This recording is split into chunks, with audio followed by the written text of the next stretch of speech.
et ça ne va pas être long, ça ne va pas être compliqué.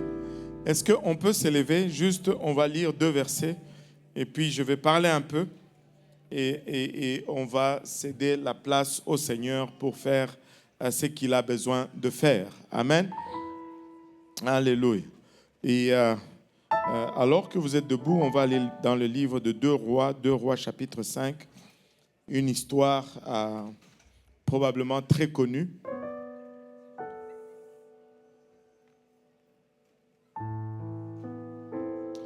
Et 2 Rois 5, verset 10. Si vous l'avez trouvé, dites Amen. Si vous cherchez encore, dites j'arrive. Alléluia. Pasteur.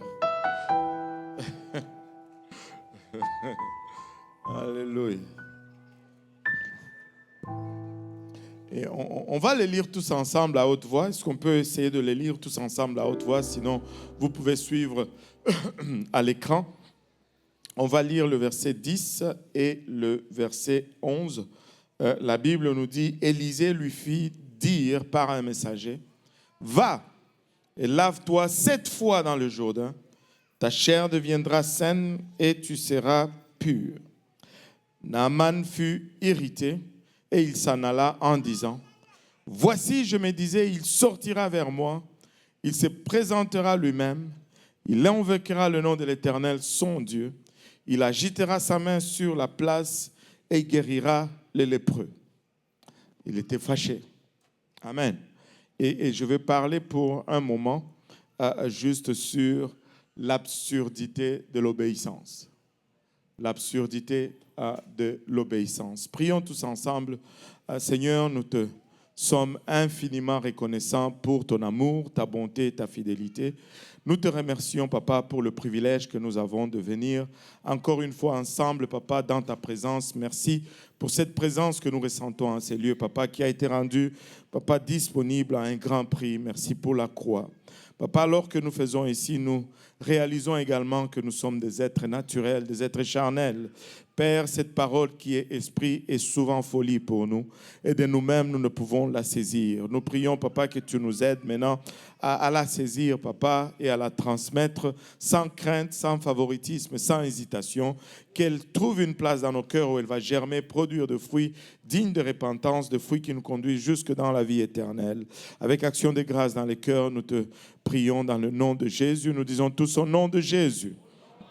Alléluia. Alors que vous vous asseyez, pouvez-vous juste battre vos mains pour le Seigneur en vous asseyant.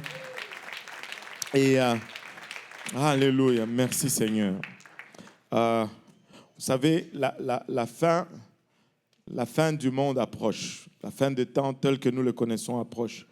Et il y a plusieurs théories là-dessus. Et le frère Jean-Yves m'a fait rire aujourd'hui.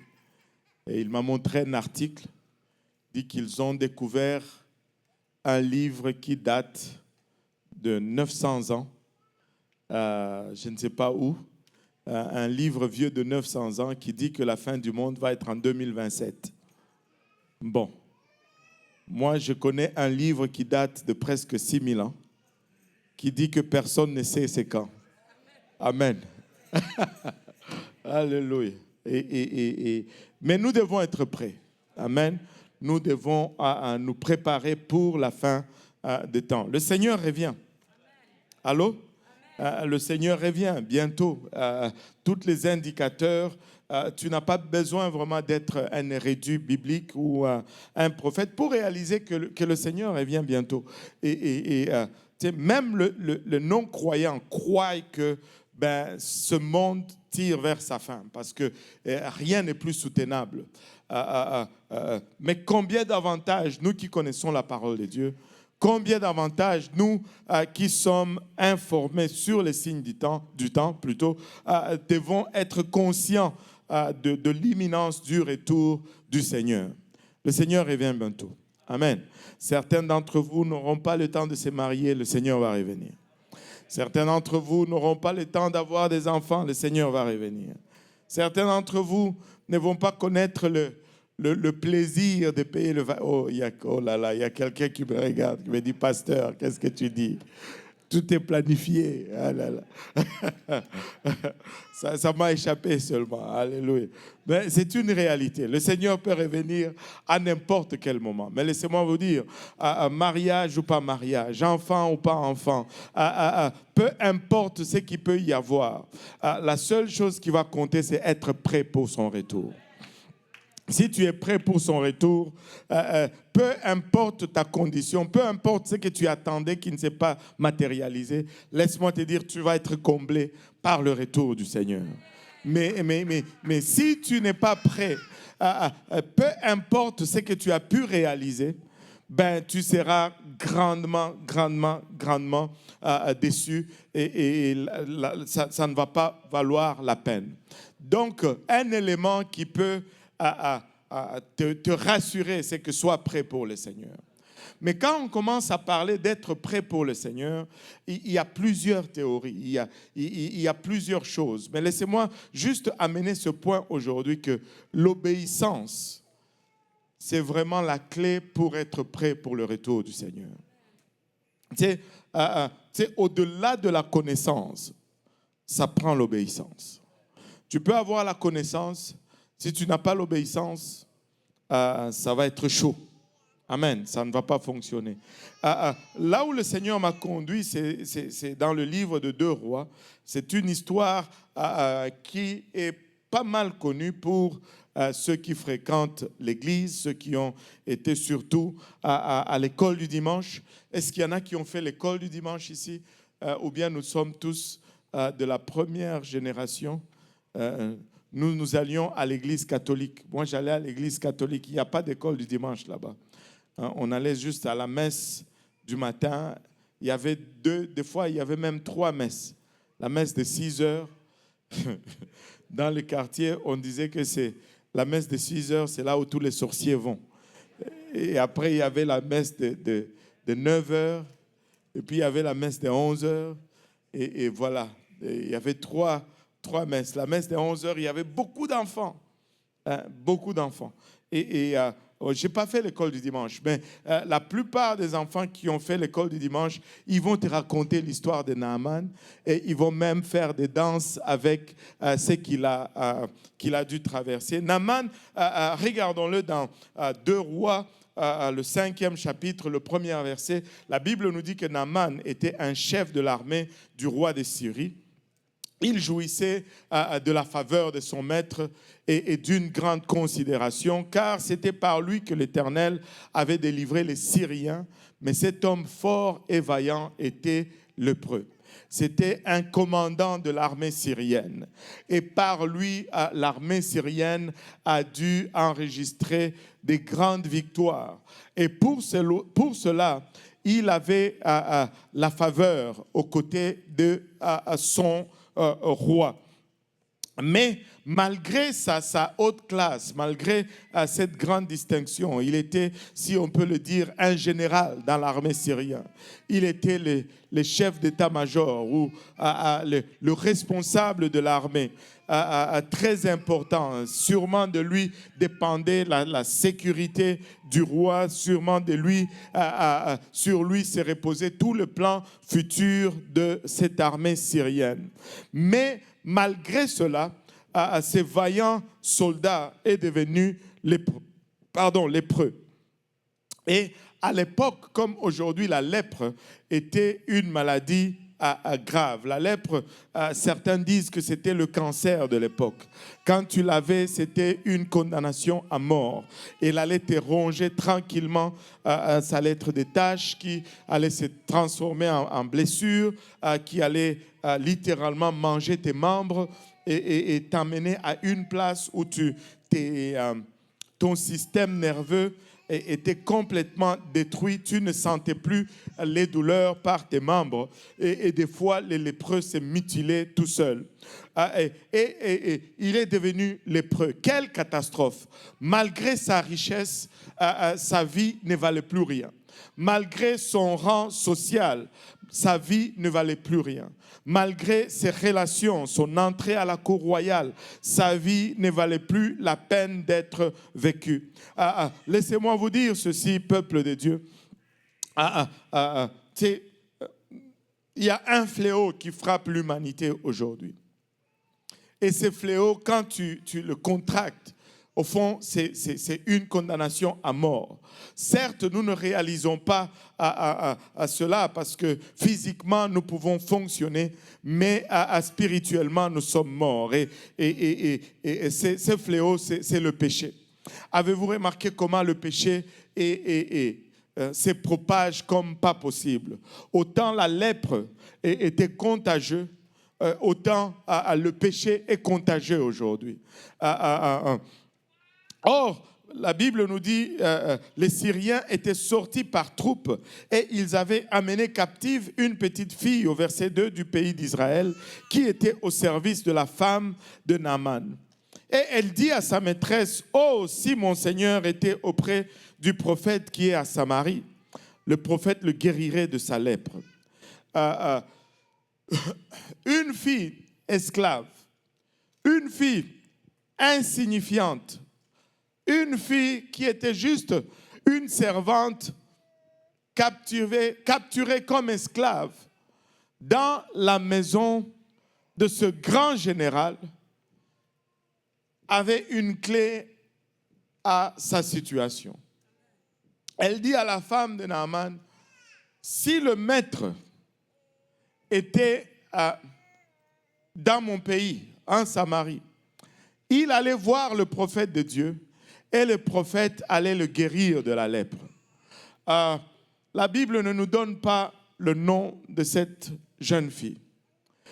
C'est une fille inconnue qui était prise esclave.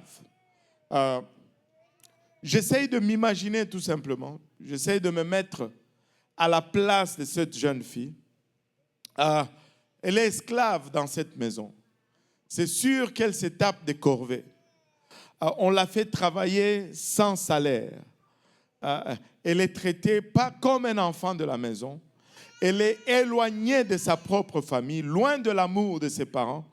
Et ce sont ces mêmes Syriens qui l'ont séparée de sa maison parentale. À sa place, j'aurais pu justifier une colère ou une rancœur contre ces Syriens. Elle aurait pu dire, bien fait pour toi, méchant Naaman, c'est toi qui as conduit l'armée qui m'a ramené captive ici, n'est-ce pas? Et des fois, alléluia. Des fois, Dieu va nous placer dans une situation. Et c'est une coïncidence que, on dit une fille. Et que l'Église de Dieu est appelée une femme ou son épouse. Et certes, nous avons des raisons de nous plaindre de notre système aujourd'hui. Vous savez, si nous ne vivons pas peut-être la persécution physique, mais essayez de planter une église. Vous allez réaliser comment le système dans lequel nous vivons est anti-Dieu. Tout ce qu'on essaye de faire, c'est non. C'est comme si, tout ce qu'on essaye de faire, c'est non. Tel permis, non. Telle chose, non. Savez-vous qu'aujourd'hui, je ne sais pas s'ils ont même passé cette loi, qu'il est interdit de prier publiquement au Québec maintenant. Avez-vous entendu cela? C'est voté ou ça n'a pas été voté? Pas encore? Donc on peut encore prier publiquement. Je pense qu'on devait faire exprès juste à inonder toutes les parcs, toutes les mairies, juste devant les mairies, élever nos voix et commencer à prier. Juste parce que, amen, juste parce que, vous avez peur de vous faire arrêter. Vous avez peur, hein? Alléluia. On peut se retrouver à une place où on commence à devenir amer. Moi, je dois me repentir un peu. Et la repentance fait du bien à l'âme. Vous savez, quand c'était le temps de Covid, on était serrés de partout ici.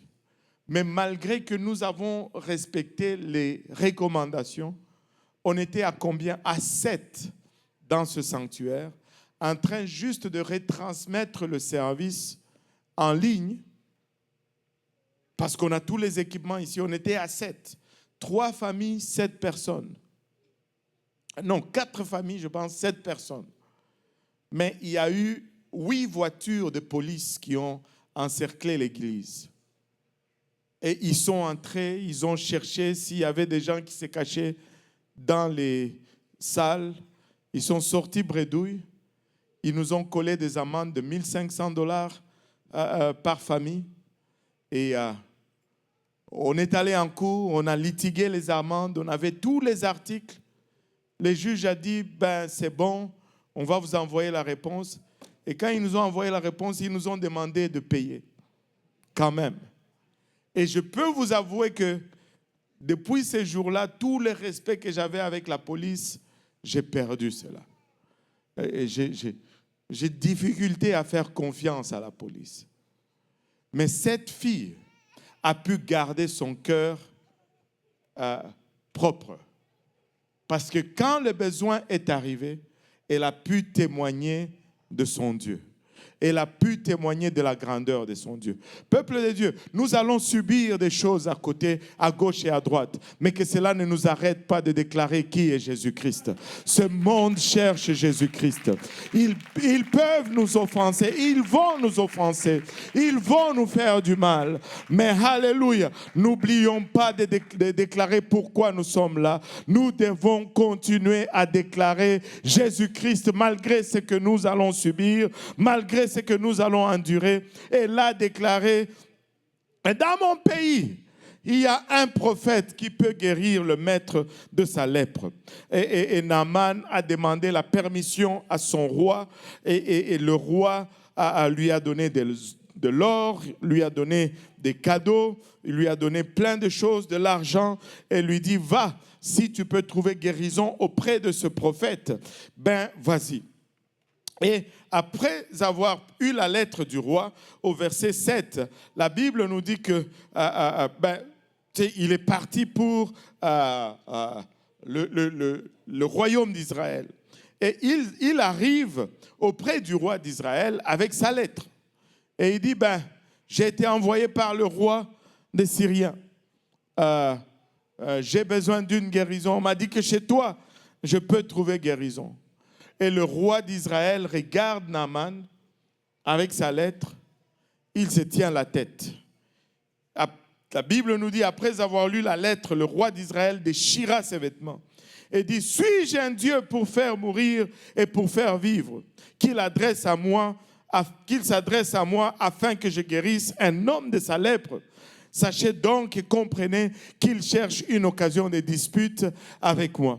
Pour Israël, c'était juste une occasion pour que les Syriens les envahissent, alors que Dieu était en train de faire un autre travail. Il ne faut pas toujours lire toutes les situations au premier degré. Nous servons encore un Dieu qui peut transformer tes difficultés en bénédiction. Nous servons encore un Dieu qui peut, alléluia, transformer ce qui semble être un problème à une solution. Notre Dieu est au contrôle. Notre Dieu est tout puissant. Notre Dieu est capable de tout faire. Nous devons vivre non pas dictés par les conditions de nos situations, mais nous devons vivre selon les conséquences de notre positionnement et de notre engagement. Nous avons donné notre vie à Dieu, donc nous allons avoir sa grâce et sa miséricorde. Nous avons reçu le Saint-Esprit, donc nous pouvons prier avec autorité. Notre vie doit être conduite par les conséquences de nos engagements, par les conséquences de nos choix, et non pas par les conditions de nos circonstances et de nos situations. Et le roi pleure et il dit, ben, ça c'est une raison de nous faire la guerre. Et il était désespéré. Mais lorsque l'homme de Dieu a appris que le roi d'Israël avait déchiré ses vêtements, il envoya dire au roi, pourquoi as-tu déchiré tes vêtements? Laisse-le venir à moi et il saura qu'il y a un prophète en Israël. Alléluia. Laissez-moi vous dire ceci, encore, cela reste vrai encore aujourd'hui. La solution pour notre monde, ce n'est pas la politique. La solution pour notre monde, ce n'est pas l'économie. La solution pour notre monde, ce n'est pas la bourse, ni les taxes, ni les tarifs. La solution pour notre monde, c'est encore la parole de Dieu. La réponse au dilemme du monde, c'est la parole de Dieu. C'est pourquoi l'Église est la chose la plus puissante qui n'ait jamais existé. Nous sommes la réponse. Nous sommes la solution. Parce que le problème, le fondamental du problème du monde aujourd'hui, ce n'est pas la pauvreté. Le problème du monde, ce n'est pas la pauvreté. Le problème du monde, ce n'est pas le système politique. Le problème du monde, c'est le péché. Tout s'est réduit au péché. Si tu résous le problème du péché, tu résous le problème de notre monde aujourd'hui. Et le problème du péché, c'est résolu par ce livre. Le problème du péché, alléluia, nous avons la solution au péché. La solution au péché, c'est encore Jésus-Christ. Il y a un ancien qui a dit que si le problème du monde, c'était l'économie, ben, Dieu allait venir comme le plus grand économiste que le monde n'ait jamais connu. Si le problème du monde était la politique, Dieu allait venir, alléluia, comme le plus grand politicien ou comme le plus grand professeur si le problème était l'ignorance. Mais laissez-moi vous dire, le problème du monde, c'est le pécheur. C'est pourquoi Dieu est venu comme un sauveur pour nous sauver, alléluia, du péché. Quand Jean-Baptiste l'introduit dans le livre de Jean, chapitre 1, verset 29, si ma mémoire est bonne, alléluia, Jean-Baptiste pointe son doigt vers le Seigneur Jésus-Christ et il dit, voici l'agneau de Dieu qui ôte le péché du monde. Le problème du monde aujourd'hui, c'est le péché. C'est le péché. Nous vivons dans une société, même parmi les chrétiens, où le péché n'est plus péché. Laissez-moi vous dire, alléluia, le péché, ce n'est pas bon. Mentir, c'est un péché. Allô? Faire de fausses déclarations de taxes, c'est un péché. Oh Seigneur Jésus. Un chrétien ne doit pas pécher. Oh Seigneur. Naaman est allé voir Élisée. Et quand il arrive chez Élisée, c'est là où nous avons lu le verset introducteur de notre message aujourd'hui. Et il arrive chez Élisée. Élisée est dans sa maison. Mais Élisée ne sort même pas. Quelle moquerie de protocole. C'est un général pour l'amour de Dieu. Un général syrien qui vient avec toute sa suite royale. Il y avait des chameaux, il y avait des chevaux, il y avait des soldats. En tout honneur, lépreux, mais quand même général. Amen. Mais il arrive chez un simple homme de Dieu qui est dans sa maison et cet homme ne sort même pas. Naaman, Élie n'est même pas sorti. Élie envoie seulement son serviteur, plutôt Élisée. Élisée lui fit dire par un messager, va et lave-toi 7 fois dans le Jourdain, ta chair deviendra sainte et tu seras pur. Wow! Naaman est fâché, Naaman est offensé, Naaman est estomaqué. Il dit, c'est quoi ça? Est-ce qu'il sait même qui je suis? S'il était en Afrique, c'est ce qu'il allait dire. Est-ce qu'il sait qui je suis? Est-ce qu'il sait même qui je suis? j'ai fait le voyage jusqu'ici et il ne sort même pas me saluer. Je m'attendais à ce qu'il vienne, qu'il me salue, qu'il se présente, qu'il se dise, je sais moi le prophète. Devant moi, qu'il invoque le nom de l'Éternel. Et regardez à son Dieu. Il dit qu'il agite sa main sur la place. C'est-à-dire, Naaman voulait voir toutes ces incantations. Des fois, si nous ne faisons pas attention, nous-mêmes chrétiens, nous tombons dans ces pièges. Il faut que quelqu'un vienne mettre sa main sur moi pour que je sente vraiment qu'on a prié pour moi. Il faut que quelqu'un crie « Ah !» pour que je sente vraiment qu'il fasse ça, qu'il se secoue, qu'il tombe, pour que je réalise qu'il y a l'esprit. Naaman dit « Mais ce n'est pas vrai, il n'y a rien de tout cela. Il n'a même pas secoué la main ça et là, il n'a pas fait de culbute, il n'a pas fait d'incantation. C'est quoi ça ?» Et il était très fâché. Très fâché. On lui a demandé une simple chose. Va au Jourdain, trempe-toi 7 fois. Il dit, mais ça n'a pas de bon sens. C'est quoi ça? Et là, il continue. Et d'ailleurs, les fleuves de Damas, l'Albana et les Parpars, ne valent-ils pas mieux que toutes les eaux d'Israël? Ne pouvais-je pas me tremper chez nous 7 fois? D'ailleurs, les eaux de chez nous sont plus propres. Laissez-moi vous dire ceci. Le Jourdain, c'est très sale. Quand vous allez venir avec moi en Israël, est-ce qu'il y en a qui veulent venir en Israël? En 2026, on organise un voyage en Israël. Quand vous allez venir avec moi en Israël, nous allons voir le Jourdain. C'est un fleuve, enfin, je dirais même une rivière. Tu sais, on dit le fleuve Jourdain, mais c'est une rivière littéralement. C'est très boueux, c'est très sale. Il y a beaucoup, tu ne vois pas à ça de profondeur dans le Jourdain. C'est juste que c'est comme ça. Et là, Naaman, il dit, mais avec mes blessures, avec ma lèpre, aller encore rentrer dans cette eau sale, j'aurais pu rentrer dans l'eau de chez nous, là, qui est plus propre, qui est plus claire. C'est quoi ça, cette histoire?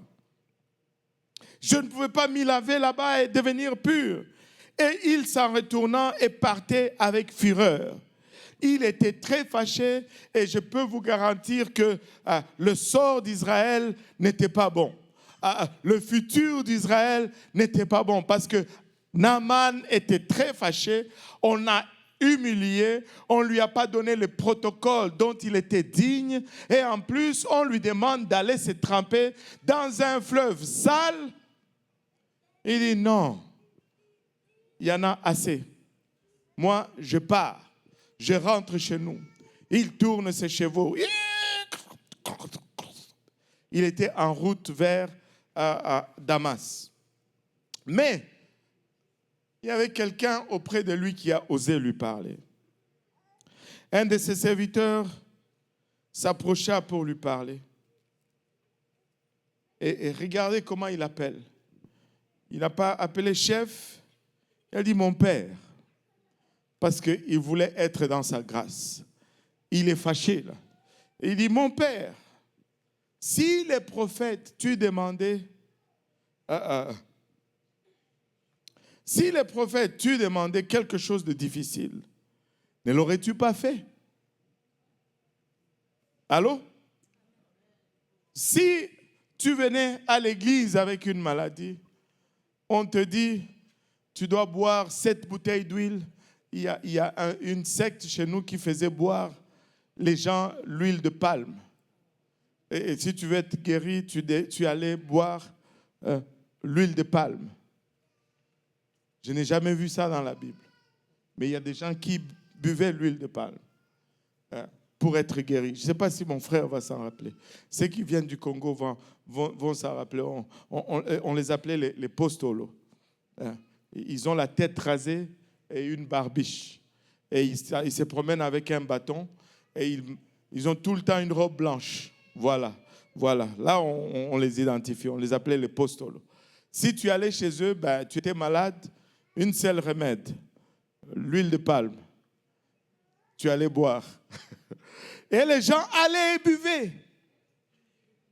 Tu sais, j'ai vu des vidéos des gens, tu sais, le pasteur, il allume une bougie et il fait fondre la cire des bougies sur les fidèles. S'il y a quelqu'un qui a vu cette vidéo, la cire de bougie sur les fidèles, soi-disant, je ne sais pas, pour faire sortir le démon ou... Enfin, les seules choses qui sortent, c'est des cris parce que tu brûles avec la cire de bougie. Et les gens vont faire des choses et des choses. Avez-vous déjà visité l'oratoire Saint-Joseph? C'est en construction, les escaliers là au milieu. Il y a des gens qui vont monter ces escaliers à genoux pour avoir une faveur de la part de Dieu. Laissez-moi vous dire, n'êtes-vous pas content de connaître le véritable? N'êtes-vous pas content de connaître Jésus-Christ? C'est lui à qui tu peux prier, tu peux crier sans protocole, même dans ta chambre à coucher. Tu peux crier sans protocole. Tu n'as pas besoin, alléluia, d'une cérémonie pour qu'il vienne à ta rencontre. Tu n'as pas besoin de dérouler un tapis rouge pour qu'il vienne à ta rencontre. La simple invocation de son nom, alléluia, fait sortir sa présence. La simple invocation de son nom, alléluia, il est là, alléluia, pour répondre à tes besoins. Alléluia. Et il dit, s'il t'avait demandé quelque chose de difficile, tu l'aurais fait. Mais combien plus, alors que maintenant il te demande quelque chose de simple. Si c'était difficile, tu allais faire. Maintenant, pourquoi ne veux-tu pas faire alors qu'il te demande quelque chose de simple? Et laissez-moi vous dire, des fois, on refuse parce que justement, c'est juste trop simple. Des fois, on s'éloigne parce que justement, c'est juste trop facile. On te dit, ben, viens aujourd'hui à Dieu et le Seigneur te pardonne tous tes péchés si tu obéis à son plan. Mais toi, tu comptabilises tes péchés. Tu vois ce que tu as fait. Tu dis, mais ce n'est pas possible. C'est impossible que Dieu te pardonne tout ce que j'ai fait. Et là, laisse-moi te rappeler ceci. Avec Dieu, tout est possible. Avec Dieu, tout est possible. Le livre de Luc nous dit, avec Dieu, tout est possible. Et là, tu sais, dis, lave-toi et tu seras pur. Va faire ce qu'il t'a dit de faire. Et lave-toi. Pourquoi tu refuses? Et à contre-cœur, Naaman tourne encore ses chevaux. Allons au Jourdain. Mais si je me trempe dans cette eau que je ne suis pas pur, la première personne qui va avoir des problèmes, c'est toi. Et des fois, nous avons peur de dire la vérité parce que nous doutons de la réponse, au fait. Mais laissez-moi dire à quelqu'un ici, la réponse, ce n'est pas ton problème. Toi, tu dois confesser la parole de Dieu. Amen. La responsabilité des résultats, ce n'est pas toi, c'est Dieu. Dieu ne fait pas parce que tu... Non. Dieu fait parce que il. Parce que il, non pas parce que tu. Parce que, c'est par la grâce de Dieu. Personne ne mérite quoi que ce soit. C'est par sa grâce et sa miséricorde. Nous ne méritons rien. Nous pouvons déclarer, si Dieu nous le met à cœur, confessons-le et déclarons-le. Et nous allons le voir arriver. Ils sont allés au Jourdain. Il descendit alors. Alléluia. Vous pouvez voir ces généraux qui enlèvent ces vêtements de généraux.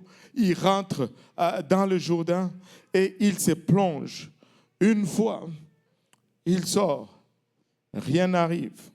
2 fois, il sort, rien n'arrive. 3 fois, il sort, rien n'arrive. Laissez-moi vous dire, l'eau du Jourdain, c'était cette même eau qui coulait en tout moment. Il n'y avait rien de spécial dans l'eau du Jourdain. Ce n'est pas tout le monde qui allait se tremper dans l'eau du Jourdain qui recevait guérison. Mais celui-là, avec quelque chose de différent. Celui-là avec quelque chose de plus. Et nous allons regarder cela. 4 fois, il se trempe, rien. 5 fois, il se trempe, rien. La Bible ne nous dit pas qu'à chaque fois qu'il s'est trempé, il y a une partie de lèpre qui disparaissait. Non, non. Moi, je suis d'avis qu'à chaque fois qu'il plongeait et qu'il est sauté, c'était le même Naaman avec ses lèpres comme c'était au début. Après le 3e plonge, il était le même avec les mêmes tâches. 4e plonge, il était le même avec les mêmes tâches. 5e plonge, il était le même avec les mêmes tâches. 6e, c'était pareil. Mais quand il s'est plongé pour la 7e fois, laissez-moi vous dire, c'était différent. Quand il est rentré pour la 7e fois, il est ressorti contrairement à tous les autres fois. Il n'y avait pas une tache de lèpre sur son corps. Alléluia, la Bible nous dit que la chair, sa peau est devenue comme la chair d'un jeune enfant. Il était pur. Vous savez, la peau des bébés, c'est doux. C'est lisse. Ça n'a pas enduré tout ce que nous endurons, la manufacture, la chaleur, le froid et les habits durs et les batailles. C'est doux. Tu prends un bébé, tu as envie de... Parce que la peau et Naaman est devenu comme ça. Naaman est devenu lisse. Naaman est devenu complètement lavé de toute lèpre. Et le point, ce n'était pas, alléluia, qu'il est allé dans le Jourdain. Le point, c'est qu'il a obéi à la lettre, ce qui lui était indiqué. Ce n'était pas le Jourdain qui a fait la différence, c'était l'obéissance à la parole donnée qui a fait la différence. C'était tellement absurde que Naaman a dit, mais ça ne fait pas de sens. À la logique humaine, à la logique mentale, ça ne faisait aucun sens. Il s'est dit, je ne veux pas m'embarquer dans une histoire stupide comme ça. Je suis assez intelligent pour ne pas tomber dans ces pièges. Je rentre chez moi. Mais laisse-moi te dire, alléluia, pour la question du péché, cette lèpre qui contamine notre société aujourd'hui, Dieu a donné une autre recommandation qui semble aussi absurde que cette recommandation d'Élisée le prophète à Naaman. Alléluia. Il dit tout simplement, si tu veux avoir tes péchés pardonnés, il faut que tu crois d'abord, alléluia, que je suis venu, que je suis mort à la croix pour toi. Alléluia, que mon sang a été versé, que après que je sois mort à la croix, j'ai été placé dans une tombe. Et 3 jours après, je suis ressuscité de mort. Alléluia, je suis sorti de cette tombe. Il faut que tu crois cela. Ça semble absurde, mais c'est ce qui est arrivé mot pour mot. Il est mort à la croix, il a été enseveli et 3 jours après, il est ressuscité. Il dit, après que tu aies cru cela, il faut que tu te répandes de tes péchés. Et qu'est-ce que tu veux dire par là, Seigneur? Je veux tout simplement que tu réalises que tu es pécheur. Alléluia, que tu es né avec une nature pécheresse, que tu as hérité de tes pères qui l'ont hérité de leur père, qui l'ont hérité de leur père jusqu'à Adam et Ève. Nous avons hérité d'une nature déchue. C'est pourquoi nous n'arrivons pas à faire le bien sans effort. Tu sais, faire le mal, c'est facile. Le mal se fait tout seul.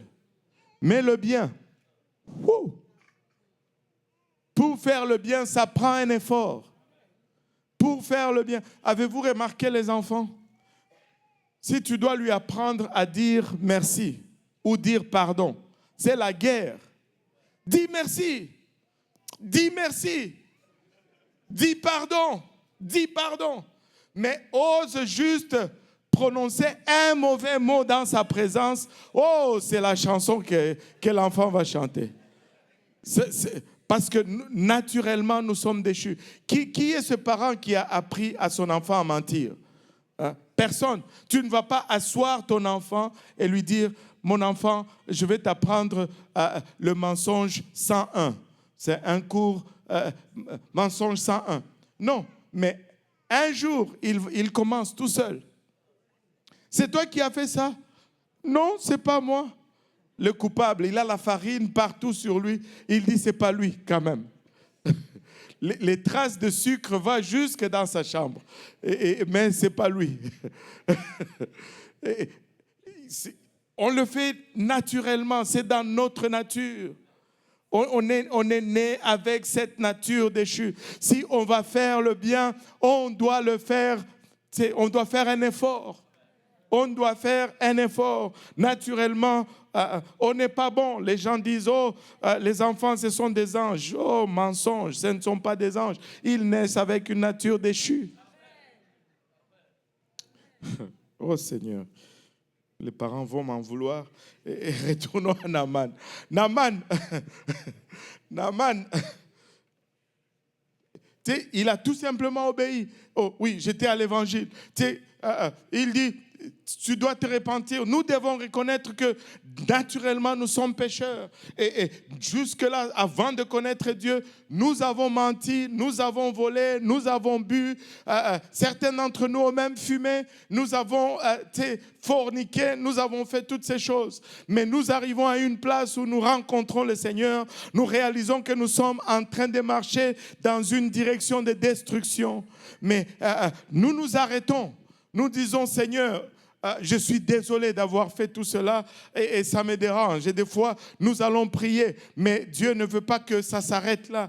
Dieu veut que nous prenions une décision et c'est pourquoi ça s'appelle la repentance. La repentance signifie littéralement un demi-tour. Nous devons prendre une décision de changer de direction. Un virage à 180 degrés, pas un virage à 90 degrés. Tu étais dos tourné à Dieu. Si tu ne te retournes pas complètement, tu ne vas jamais aller vers Dieu. Tu dois te retourner complètement. Tu dois donner dos au monde. Tu dois arrêter de mentir, arrêter de voler, arrêter de tricher, arrêter de boire autre chose que l'eau, arrêter de faire toutes ces choses. Et tu marches dans une direction opposée. Tu marches dans une direction contraire. Mais après t'être repenti, Dieu dit à une autre étape, tu dois te faire baptiser au nom de Jésus-Christ pour le pardon de tes péchés. C'est pourquoi nous avons une piscine ici, nous n'avons pas un bol. Parce que le baptême signifie tremper ou plonger ou immerger.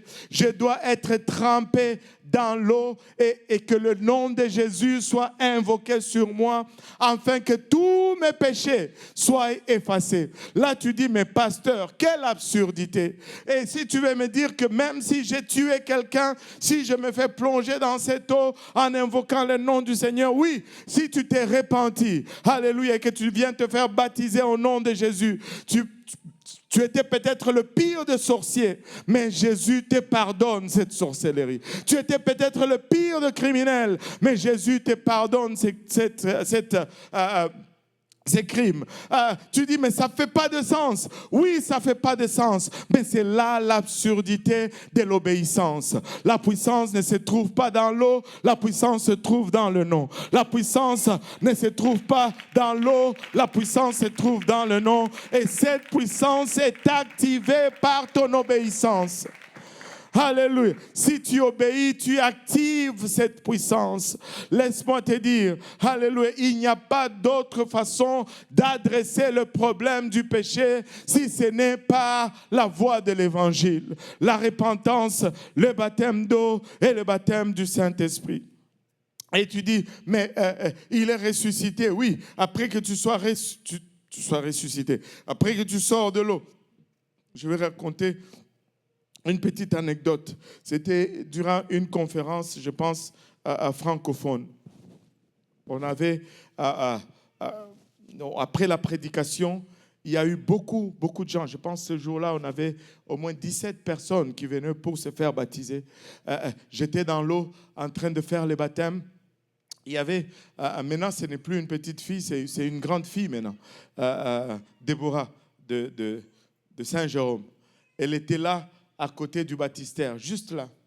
Elle me regardait, je baptisais. Et puis, elle regardait dans l'eau. Et puis, elle regarde dans l'eau. J'étais rendu peut-être à la 10e personne. Et puis, elle me regarde et me dit, mais cette eau doit être très sale maintenant. J'ai dit, comment ça? Elle dit, mais... Enfin, j'étais vraiment perplexe de sa déclaration. J'ai dit, mais comment ça En tout cas, je ne vois pas de changement.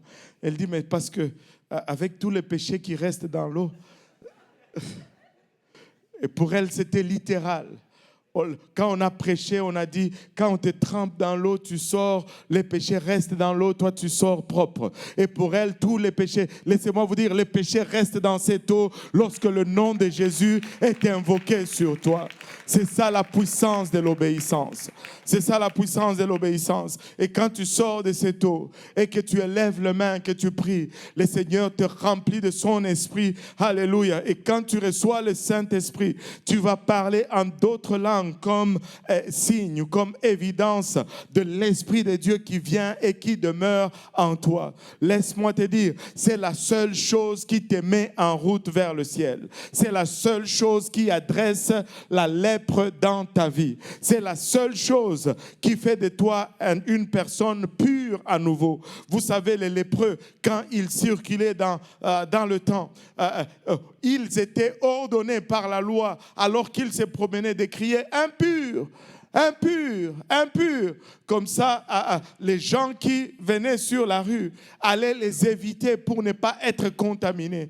Mais laisse-moi te dire, si tu rentres dans cette eau au nom de Jésus-Christ, tu sors pur, tu sors purifié. Toute lèpre est lavée, tout péché est lavé. Et c'est là l'offre que le Seigneur est en train de faire aujourd'hui. Ce n'est pas, alléluia, une magie, il n'y a pas un protocole, et même le protocole est tellement bizarre. Imaginez-vous un peu, nous les pentecôtistes, nous sommes quand même spéciaux. Nous construisons tout ça, on aurait pu mettre ça à l'arrière. Amen. Que ça soit un peu caché ou intime. Mais c'est là en avant. Tu viens, tu es venu bien habillé, et là on te dit, tu dois te faire baptiser. Tu rentres là, ça ce sont des vestiaires. Tu rentres là dans ce vestiaire, on te donne une robe verdâtre.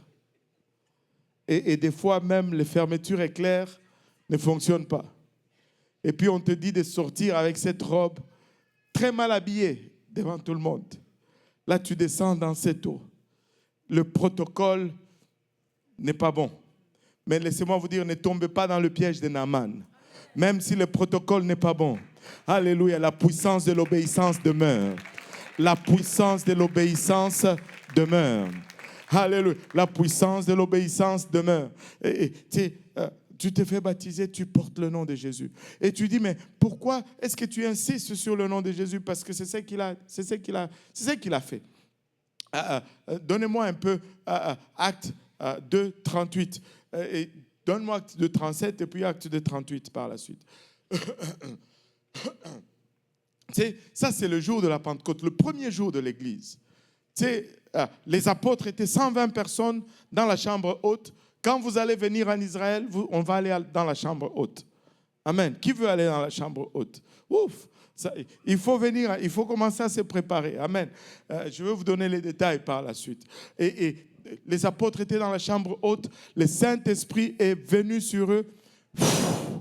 Et comme il y a eu un bruit comme celui d'un vent impétueux, laisse-moi te dire, ils ont tous commencé à parler en langue comme l'Esprit leur donnait de s'exprimer. Et beaucoup de gens ont accouru en ces jours-là. Parce que toutes les nations étaient à Jérusalem. Et ils ont commencé à poser des questions. Mais c'est quoi? Qu'est-ce qui s'est passé? C'est quoi ça? Et d'autres disaient, ils sont ivres. D'autres disaient, ils ne sont pas normaux, ces pentecôtistes. Et d'autres disaient, on va leur demander. Et Pierre s'est levé, il dit, ce que vous voyez ici, c'est ce que le prophète Joël avait prophétisé. En ce jour-là, je répandrai de mon esprit sur toute chair. Et il a continué à prêcher. Si vous regardez le contexte de son message, il a prêché Jésus qui est venu, Jésus qui a été faussement condamné, il a été crucifié, il est mort à la croix, il a été enseveli et 3 jours après, il est ressuscité. Et tu peux étudier toutes les prédications des apôtres. Montre-moi une place où un apôtre, que ce soit Paul, Étienne, Pierre, où ils ont prêché autre chose. Non, ils ont toujours prêché l'évangile. Étudie le livre des Actes. À chaque fois qu'ils étaient devant une foule, ils prêchaient toujours l'évangile. Et si nous prêchons toujours l'évangile, nous allons avoir les résultats de l'évangile. Et Pierre a prêché Jésus-Christ mort, enseveli, ressuscité. Et c'était l'évangile. Et là, les gens étaient touchés. Et la Bible nous dit, après avoir entendu ce discours, le discours de Pierre, ils eurent le cœur vivement touché. Ils dirent à Pierre et aux apôtres, hommes, frères, que ferons-nous? Qu'allons-nous faire? On est convaincus là, mais qu'est-ce qu'il y a à faire? Laisse-moi te dire, quand l'évangile est prêché, ça te met toujours en position de décider de faire ou de ne pas faire quelque chose. Ce n'est jamais en position de croire ou de ne pas croire quelque chose. C'est toujours en position de faire ou de ne pas faire quelque chose. Pourquoi est-ce que tu es en position de faire ou de ne pas faire quelque chose? C'est parce que la prédication amène déjà la croyance. Maintenant, cette croyance va demander une action. Quand tu crois, tu vas agir. Il n'y a qu'en 2025 où on a une nouvelle sorte de foi qui est juste une assertion mentale. Mais dans la Bible, où à l'époque, la foi impliquait toujours l'action, c'est pourquoi les apôtres déclarent encore et encore et encore, montre-moi ta foi sans les œuvres et moi je vais te montrer ma foi par les œuvres. Parce qu'une foi va produire toujours une action. Parce que tu crois, tu vas faire quelque chose. Amen. La foi va toujours engendrer une action. Et c'est pourquoi il pose cette question. Hommes, frères, que ferons-nous? Oh, toi, tu es en avance. Reviens un peu. Moi, je suis encore bloqué sur la foi là. Hommes, frères, que ferons-nous?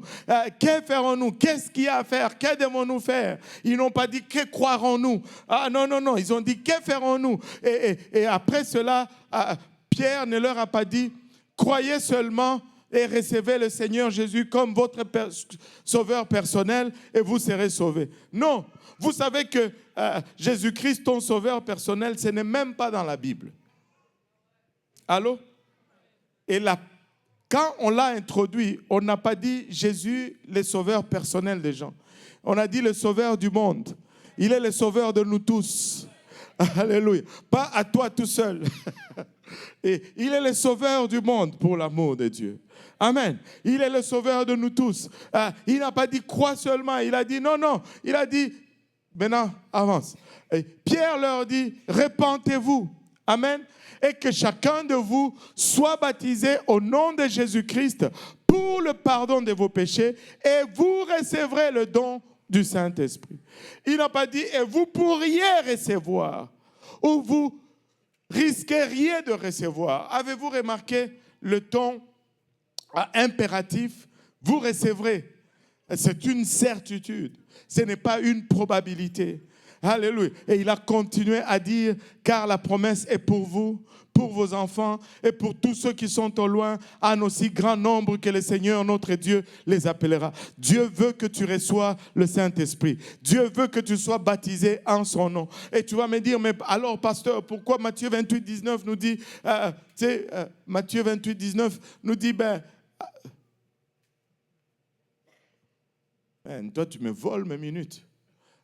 Allez, faites de toutes les nations des disciples, les baptisant au nom du Père, du Fils et du Saint-Esprit. Wow, pasteur, là il y a un quiproquo ici. Il y a un mélange. Il y a une confusion. Pourquoi Pierre dit au nom de Jésus, mais Jésus lui a dit au nom du Père et du Fils et du Saint-Esprit. Et Pierre s'est-il trompé? Oh non, permettez-moi de vous dire qu'il ne s'était pas trompé. Parce que tu peux regarder tous les autres baptêmes dans la Bible, il n'y a pas un seul baptême qui est fait au nom du Père et du Fils et du Saint-Esprit. Mais alors, Pierre et tous les autres apôtres, alors, se sont-ils trompés? Ils n'ont pas obéi à l'évangile. Rappelez-vous, c'est l'absurdité de l'obéissance qui détermine la puissance vraiment de l'obéissance. Non, Pierre ne s'est pas trompé. Juste portez attention d'abord à comment ceci est écrit. Les baptisant au nom singulier. je n'étais pas bon en français, mais quand même, il y a un minimum. Amen. J'ai un minimum quand même. Au nom, c'est A-U, pas de X, N-O-M, pas de S, ça veut dire singulier. Ça veut dire qu'il n'y a que un seul nom. Amen. Mais le nom ne nous est pas donné dans ce verset. Des fois, quand tu demandes aux gens combien de noms il y a dans Matthieu 28, 19, ils vont te dire il y a 3 noms. Non, il n'y a pas 3 noms. Et des fois, ils vont dire il y a un nom. Non, il n'y a pas un nom. Il dit, mais pasteur, qu'est-ce que tu veux dire? Ben, je vais te dire que je te colle un 0 parce qu'il y a 0 nom dans le verset. Père, ce n'est pas un nom. Ce n'est pas un nom. Fils, ce n'est pas un nom. Je sais que lui, il est papa. Amen. Il a combien d'enfants? 2? 2 enfants. C'est quoi votre nom? Père. Grégory. Il ne me dit pas père. Et pourtant, il a 2 enfants. Il a avoué devant tout le monde ici qu'il avait 2 enfants. Mais il ne me dit pas son nom, c'est Père. Au fond, ce verset n'est pas en train de dire allez répéter au nom du Père et du Fils. Non, non. Ce verset est en train de nous dire allez chercher le nom du Père, allez chercher le nom du Fils, allez chercher le nom du Saint-Esprit et baptiser en ces noms-là. Et en passant, le nom, c'est un seul nom. C'est pourquoi on te le donne au singulier. Et si on regarde Ésaïe 9.6, Ésaïe 9.6 nous dit que le nom du Père, le nom du Fils et le nom du Saint-Esprit, c'est le même nom. Alléluia. Car un enfant nous est né, un fils nous est donné et la domination reposera sur son épaule. Alléluia. Permettez-moi de vous introduire que celui de qui il est question dans ce verset, c'est nul autre que notre Seigneur Jésus-Christ. C'est l'unique qui peut, alléluia, porter la domination sur son épaule. On l'appellera admirable. Jésus est admirable. On l'appellera conseiller. Jésus est conseiller. On l'appellera Dieu puissant. Jésus est puissant. On l'appellera Père éternel. C'est Fils qui est né. C'est lui le Père. C'est lui le Fils. Et c'est lui le conseiller qui est le Saint-Esprit. Et le nom à utiliser, c'est le nom de Jésus.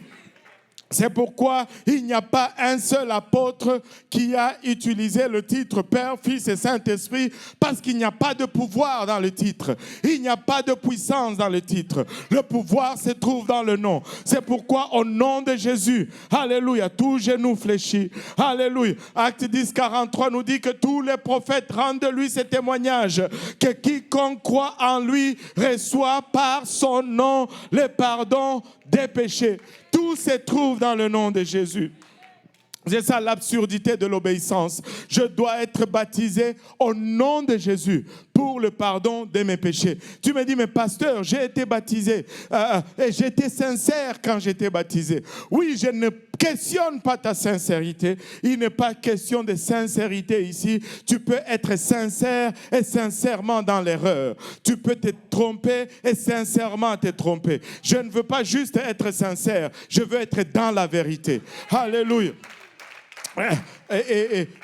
Il y en avait, donne-moi à Acte 19, il y en avait, ils étaient 12, c'était des disciples d'Apollos, ils étaient déjà baptisés. Acte 12, donne-moi le premier verset, alléluia. Paul, je pense que ça commence comme ça, si ça traîne, hein, c'est lui en haut là. Okay. Regarde comment il est lent, Seigneur Jésus. Je le taquine parce que je le connais. Alléluia. Voilà.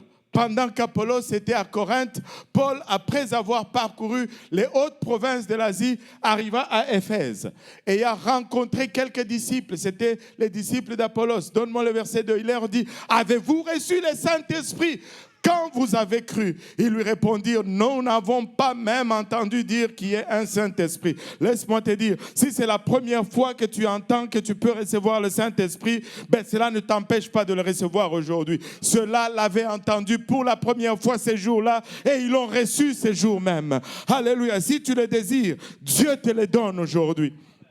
Et nous ne savions même pas qu'il y ait un Saint-Esprit. Alléluia. Donne-moi le verset 3. Et là, Paul dit, de quel baptême avez-vous donc été baptisés? Ils disent, nous avons été baptisés du baptême des gens. Wow. Et là, c'est quand il n'y a pas l'obéissance, il va y avoir l'argumentation. Vous savez, Vous rappelez-vous de Caïn et Abel? Les deux ont été enseignés par le même parent. Ils ne se sont pas levés un jour disant « Oh, on va jouer au sacrifice ». Non, non. Leurs parents ont appris le sacrifice dans le jardin d'Éden. Rappelez-vous, quand ils ont péché, Dieu a dit ils ont péché, maintenant ils ont réalisé qu'ils étaient nus. Dieu leur a fait des vêtements de peau. Pour qu'il y ait la peau, il y a eu des animaux qui ont été sacrifiés. Et c'était le tout premier sacrifice qui était fait dans le jardin d'Éden pour le péché de l'homme. Et Adam et Ève ont enseigné cela à leurs enfants. Si vous voulez offrir un sacrifice, ça prend un animal. Mais Caïn a dit, non, moi, je suis fermier. Je vais donner mes fruits et mes légumes. Et Dieu a regardé, il dit, non, je ne mange pas de fruits et légumes. Dieu dit, je ne suis pas végétarien. Moi, je mange la viande. Et là, Caïn dit, moi, je n'en ai pas de viande. Mais Dieu dit, je ne mange pas.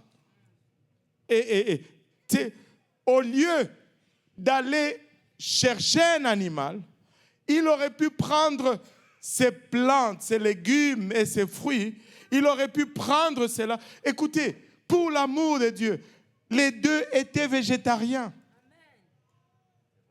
Les deux étaient végétariens. Genèse 1, 28 nous dit que il leur donne plantes, herbes et tout ça comme nourriture. Caïn n'allait pas refuser, plutôt Abel n'allait pas refuser. Au lieu de chercher à obéir, il est allé argumenter avec son frère. Et il l'a tué. C'est quand les arguments montent, on perd la raison. Et là, il dit, de quel baptême avez-vous donc été baptisé? Il répondit, du baptême des gens. Et c'est là où naissent les arguments. Oh, Jean-Baptiste, baptisé comme si, Jean-Baptiste baptisé comme ça. Laissez-moi vous dire, entre vous et moi, personne ne sait comment Jean-Baptiste baptisé.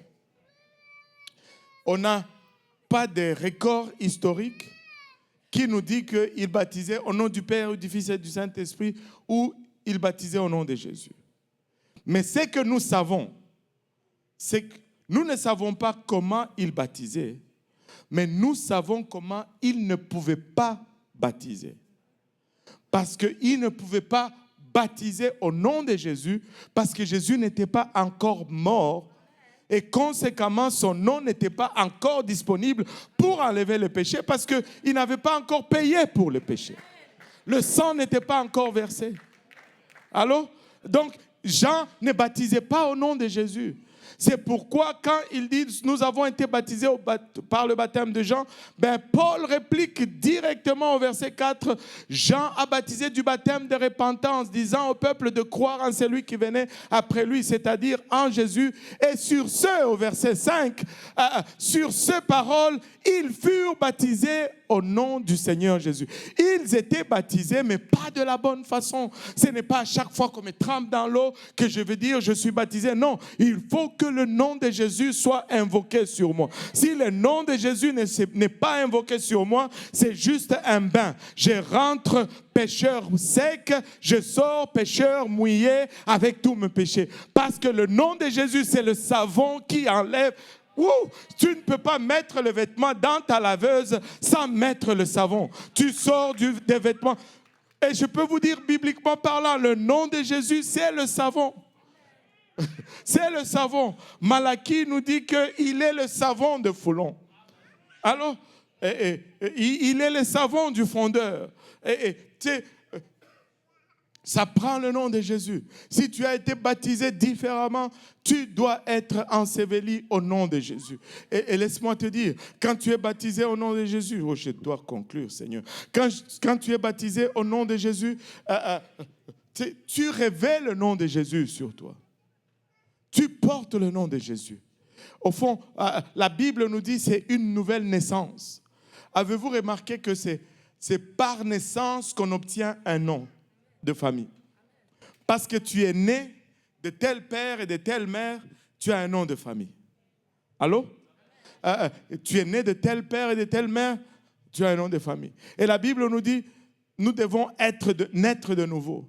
Parce que le nom de famille que nous avons hérité, nous transmet le péché. Mais il veut nous donner un autre nom de famille qui lui annule la condamnation de ses péchés.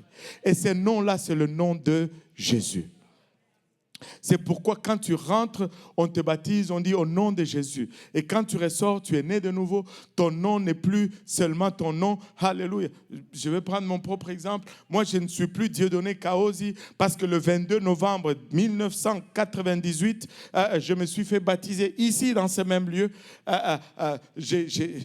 Tout le protocole a été brisé pour moi aussi. Alléluia. Et j'ai été baptisé. Depuis ce jour-là, mon nom n'est plus seulement Dieudonné Kaosi. Mon nom, c'est Dieudonné Kaosi Jésus. Parce que le nom de Jésus est associé à moi maintenant. Et ce nom me donne accès à un héritage. Le nom de Kaosi me donnait accès à un héritage. Mais le nom de Jésus annule cet héritage et me donne un autre héritage. Tu sais que si tu changes de nom, tu renies l'héritage. C'est pourquoi, Seigneur, je suis perdu là. Allez voir dans la Bible. Quand la femme s'est mariée, elle changeait de nom. Son héritage n'était plus. Son héritage était là où elle allait. Ne me regardez pas comme ça, c'est dans votre Bible. Vous le croyez, oui ou non? Amen. Alléluia. Parce que tu changes de nom, ton héritage change. Alléluia. Et tu veux changer de nom parce que tu veux le nom de Jésus. Vous savez, c'est Samuel qui a posé cette question rhétorique dans 1 Samuel 15, 22. L'Éternel trouve-t-il du plaisir dans les holocaustes et les sacrifices comme dans l'obéissance à la voix de l'Éternel? Laissez-moi vous dire, il déclare que l'obéissance vaut mieux que le sacrifice. L'absurdité de l'obéissance. L'absurdité de l'obéissance. Ça ne fait peut-être aucun sens dans ton mental, dans ton vécu. Alléluia. Et tu regardes ta marche, tu regardes ta vie, tu dis, pasteur, ça ne fait aucun sens. Laisse-moi te dire, entre toi et moi, ça ne fait aucun sens. Mais pour lui, tout ce qu'il demande, c'est l'obéissance. Il ne demande pas rien d'autre. Et c'est pourquoi il nous donne même cet avertissement dans le livre de Psaumes. Oh là là, ça saute un peu à gauche, à droite. Le proverbe là est parti. C'est proverbe, c'est pas Psaume. Et il dit, ne t'appuie pas sur ta propre intelligence. Confie-toi à l'Éternel de tout ton cœur. Et ne t'appuie pas sur ta propre intelligence. Ce n'est pas une question d'intelligence, c'est une question d'obéissance. Et laissez-moi juste conclure avec ceci. Quand Dieu a détruit la terre par l'eau, 8 personnes seulement ont échappé. 8 personnes seulement étaient dans l'arche. Et toutes les 8 personnes dans l'arche avaient le même nom de famille. C'était tous de Noé. Papa Noé, maman Noé par mariage, les 3 fils Noé, ainsi que leurs femmes par mariage. Il n'y avait pas un autre nom de famille dans l'arche. Quand Dieu détruit Sodome et Gomorrhe, deuxième destruction par le feu. Et regardez, ce ne sont pas des hasards. Première destruction par l'eau, le baptême d'eau. Deuxième destruction par le feu, le baptême de feu ou le baptême du Saint-Esprit. Encore là, il n'y a qu'un seul nom de famille qui sort de Sodome et Gomorrhe. Papa Lot, maman Lot par alliance et leurs 2 filles qui étaient encore vierges, c'est-à-dire pas mariées.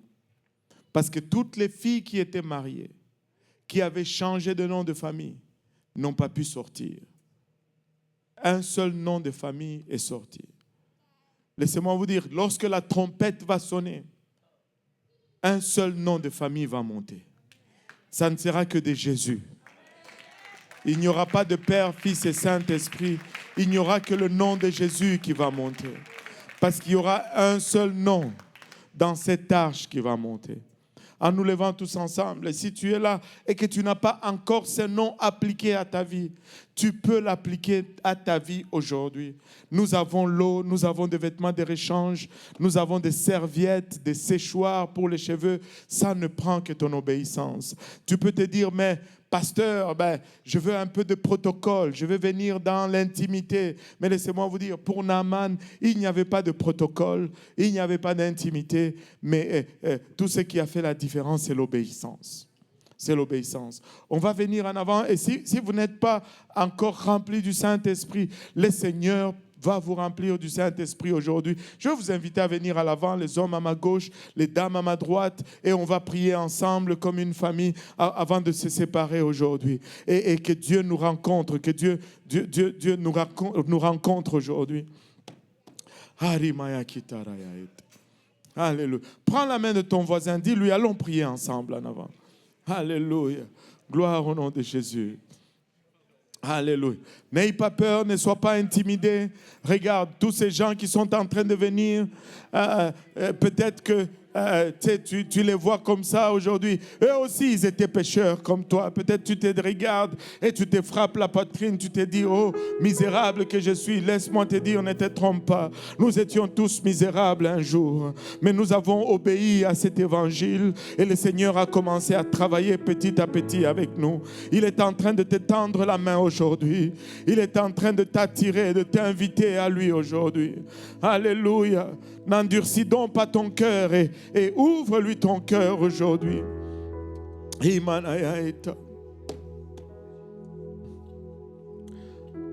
C'est l'absurdité de l'obéissance. C'est tellement absurde. Ça ne fait tellement pas de sens. Oh, mais c'est ce qui détiennent la puissance de la rédemption. Alléluia.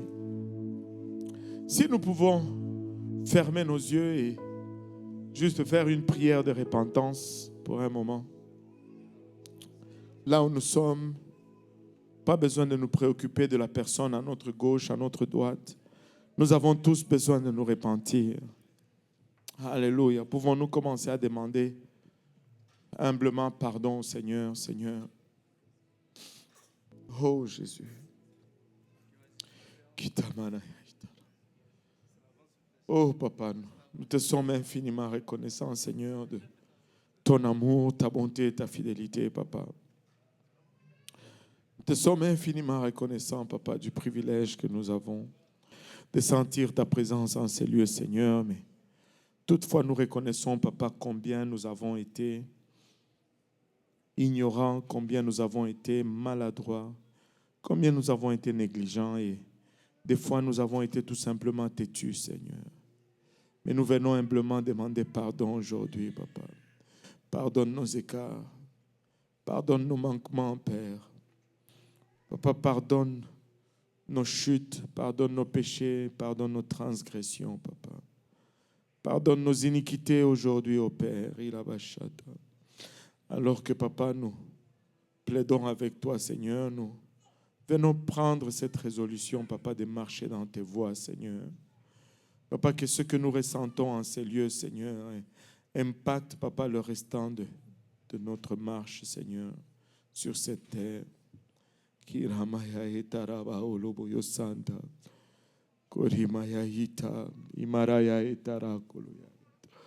Au nom de Jésus, au nom de Jésus, au nom de Jésus. La Bible nous déclare que lorsque nous lui confessons nos péchés, il est juste et fidèle pour nous les pardonner. Il est juste et fidèle pour nous les pardonner. Il est juste et fidèle pour nous les pardonner.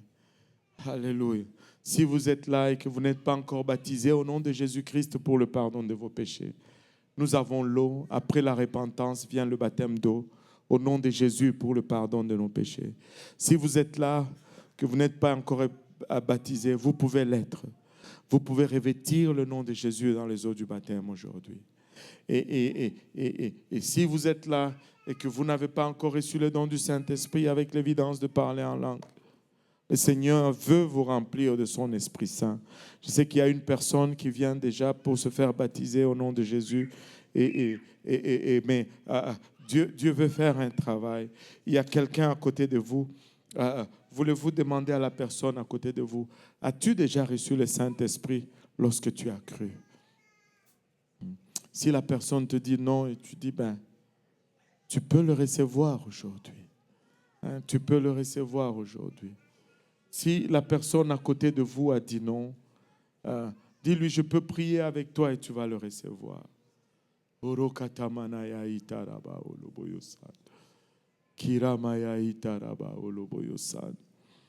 Gloire au nom de Jésus. Hein? Ah, il des vêtements de rechange?